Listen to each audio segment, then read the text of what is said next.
Jean-Sébastien, hein, tu es parti? Tu es dans la nature? Oui, je suis parti, Vincent, parce que je vous ai dit qu'on partait au parc Jouvet, ce parc de 7 hectares qui est juste derrière le plateau.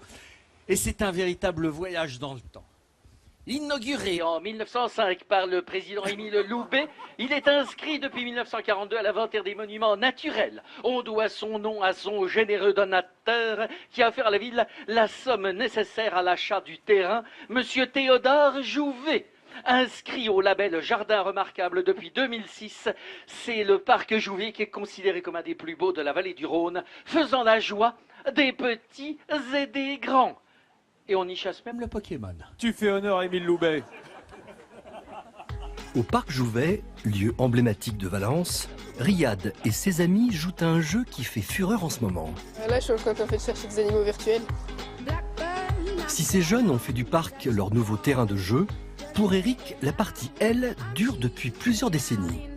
Ancien jardinier, aujourd'hui responsable d'équipe, il a longtemps arpenté ses allées. C'est le parc emblématique de Valence où tous les Valentinois aiment se retrouver. Pour nous, jardiniers, travailler dedans, c'est voilà, rien que le cadre en lui-même, voilà, passe de commentaires. Le matin, on prend la prise de travail, on est au milieu de la volière le matin, après on travaille au milieu des canards. Le parc Jouvet, c'est avant tout le poumon vert de Valence. Sur plus de 7 hectares, 700 arbres de différentes espèces se côtoient et Eric a son petit coin fétiche. C'est la cascade, on a l'impression d'être vraiment d'être en dehors du parc, dans un coin complètement naturel. On a le matin de bonne heure, on peut même avoir la chance d'entendre parfois des grenouilles. Donc voilà, on se trouve dans un cadre qui est complètement, on va dire presque sauvage. Un écrin de verdure au cœur de la ville, certes, mais surtout le lieu où toutes les générations de Valentinois se croisent. Imprégné des souvenirs de chacun, ce parc est même une Madeleine de Proust pour certains. Quand j'étais petit, je venais déjà là.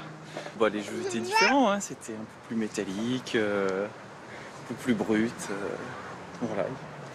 Il a évolué. J'ai connu 3 générations de jeux différents, je crois. Je crois que c'est ma préférée, celle-là. Depuis sa création en 1905, le parc est le témoin privilégié de la vie des habitants. Il les accompagne jusque dans les étapes les plus importantes de leur parcours.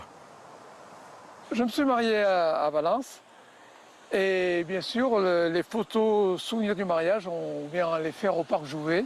Donc le parc c'est la vie des Valentinois et c'est pour ça qu'il leur est cher. Le parc Jouvet, c'est finalement le lieu où chacun des Valentinois peut trouver ou retrouver ses racines. Alors tu vois, Elena, dans ce parc Jouvet, tous les habitants de Valence, quels qu'ils soient, quand ils ont été ados, ont forcément embrassé pour la première fois, pour la deuxième fois. Oh non, pas ça. Non, pas ça. Ah, moi je croyais que ça se passait sur le kiosque pour la des amoureux. troisième fois. Alors aussi, mais d'abord on fait ado comme ça derrière les arbres, derrière, et puis ensuite on va sur le kiosque. Te laisse pas faire, Elena. Je suis sûr que vous confirmez. Qui a laissé fuiter cette info? je veux un nom là.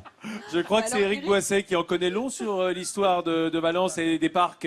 C'est-à-dire que oui, le kiosque Penney qu'on voit derrière moi, c'est l'endroit où j'ai embrassé une fille pour la première fois. C'est pas possible. Ailleurs sur les 2 joues. Voilà. Et donc ça a été un bouleversement majeur dans mon existence. C'est-à-dire qu'on sortait, je m'en souviens très bien, je me souviens du nom, du prénom, etc. Tous les arbres alors du parc.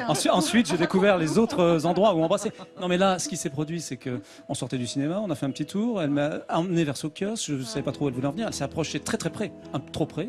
Et j'ai dit mais qu'est-ce qu'elle veut? Je pensais avoir un poil qui dépassait du nez ou quelque chose. Non.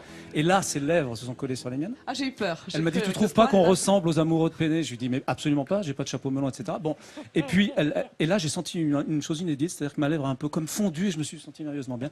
La suite au prochain épisode. Eh bien, la jeune fille est là justement, c'est Daphné Michela de France Bleu Drôme.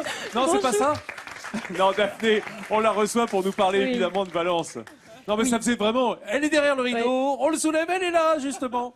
Alors, Daphné, est-ce que c'est n'étais vraiment... pas au courant. Est-ce que vous aussi, Daphné, ça a été un endroit romantique pour vous, ce kiosque? Moi, c'était dans le parc. C'était... Bah, pas loin. Oui, oui. Pas loin. On hein. va tout savoir. Alors, tous les Valentinois, tous les jeunes Valentinois, c'est l'endroit des premières amours ici? Un petit peu, oui. Puis après, ça a été l'endroit pour aller étudier, pour aller dessiner d'abord, et puis étudier les monuments dans cet écrin de verdure juste derrière nous. Il faut dire que c'est magnifique. Regardez cette vue que l'on a fait grâce au drone de la production. Là, on a mis des moyens considérables pour pouvoir avoir ces images absolument qui nous coupent le souffle. Non, franchement, c'est pas une vision habituelle parce qu'on domine un petit peu le parc, hein, cher Eric. Mais vu comme ça d'en haut, ça donne 2 fois plus envie encore, non? Bah, les inconnus auraient dit c'est bouleversifiant. Je sais pas si vous vous souvenez des sketchs. Ah bah si, bien sûr. Nous Oui. aimons les superlatifs.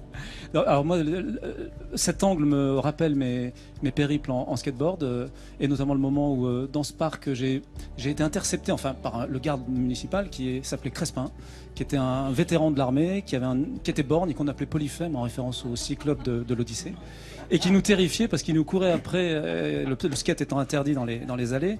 Et un jour, il a eu l'idée de se cacher dans un bosquet de buis au bas de l'allée Lui aussi, caché dans le bosquet. Oui. au bas de l'allée la plus pentue du parc. On avait installé un slalom et il a jailli au moment où j'étais lancé à pleine vitesse. Je faisais 40 kilos, il en faisait 90, bien tassé. Et je l'ai percuté, mais avec la vitesse, il a basculé dans le truc. J'ai dit, je l'ai tué. Et j'ai un pote qui m'a dit, non, il va flotter. Fuis. Et comme Ulysse, tu es sorti du parc suspendu sous le ventre d'une brebis. Oui. Et pendant des années, comme Ulysse, dans l'Odyssée. j'ai erré comme Ulysse ensuite des années sans retourner au parc. Sans retourner à bateau à voile, en plus sur le Rhône, hein, sans retrouver Pénélope qui t'attendait. C'était maman.